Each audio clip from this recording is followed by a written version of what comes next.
peace that surpasses all understanding be with you. Nga Bayibuli bw'ekirambika mu kitabo eky'Engero essula 18 n'olunyiriri olw'16 nti ekirabo ky'omuntu kimuseguliza era kimutuusa mu maaso g'abakulu. Cherished.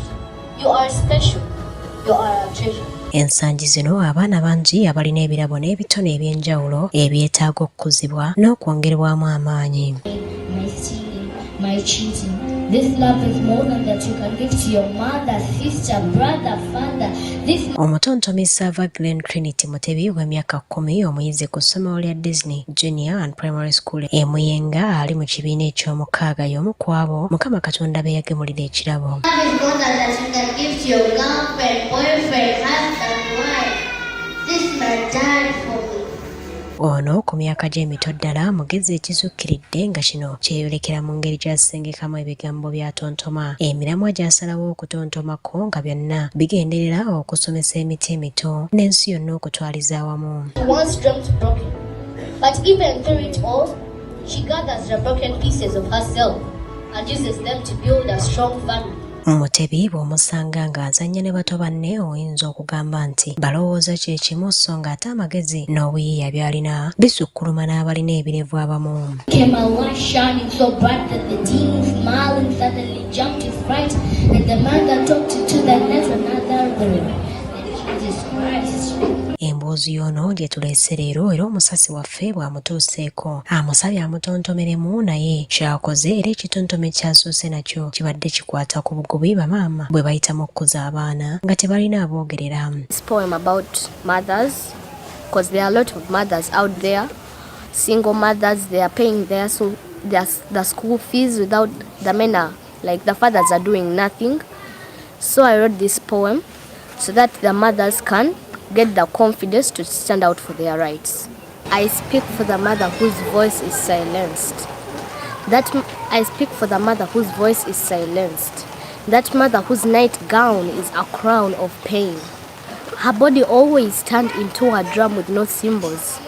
Neighbors acquainted with her daily sobbing, with her cry so sharp like the sound of a trumpet. Mwattu bw'atontoma ku bulungi bwa Katonda okwata ku mutwe ne weewuunya. Prayer, the word, chant, repeat. That is what calms the soul and builds the bond between us and God. Like in John 1:12, He gave us the right to become His children through receiving Him, not by human decision or natural descent. His love for us was, will be, and it is recent. Like in John 3:16. Obubi bwa Lucifer nabwo abunnyonnyola ng'ayita mu bitontome. Blessed on trials for things such as lying, stealing, and fornication.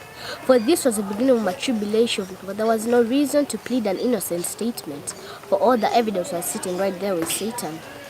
Demons smiled as tears rolled down the judge's eyes, for they clearly knew now as the hour of my demise. But wait. Twagadde okumanya ani awandiika ebitontome bino era nawa Glen we yajja okuzikirizibwa okutandika by'akola. Tontema ebimu nze abyewandiikira, ebirala menta wange Mr. Joseph Mati abimpandiikira, endala ze mbeera nkola abantu abalala babeera baziwandiise. Kyokka ono alina ekirooto nti bwe kataligirya wa kugenda mu kuvuganya okw'ensi yonna okumanyiddwa nga America's Got Talent abavubuka ab'enjawulo gye bafunidde ettutumu. I like to go to America's Got Talent with my passion of poetry so that I could inspire other children that they can also be something in the world. Nakisozi Lilian mama wa Glen The Poet atubuulidde wa mutabani we yajja okwagala okutontoma.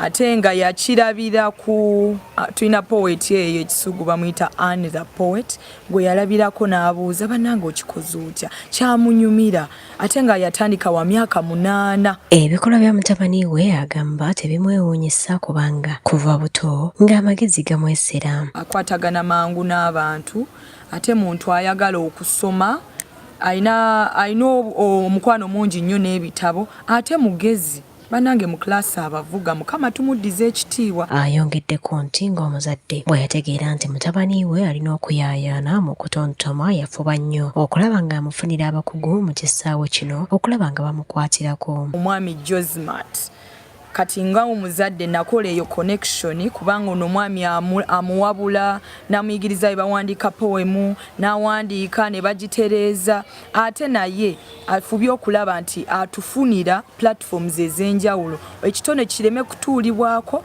naye abantu bakitegeere. Kyokka ne maama tayawukanye nnyo na mutabani we naye ayagala afune ku kituuti eky'amaanyi okutontoma ku mutendera gw'ensi yonna kyalowooza nti kisoboka. Tusaba Mukama amugulirewo enzigi za platforms ennene twagala yagambye America's Got Talent bannange nayo gye twagala okgenda. Gwe nnaali eyo leka kwetuulako naye baako ky'okola okulaba nga ekitone kyo okikulaakulanya ate bw'oba olina omwana alinga Glen bambi muyambeko. He was under the roof of a wild human. Heart of Samata yakuŋŋaanyiriza emboozi eno ku Lwagugudde TV agaguddewo.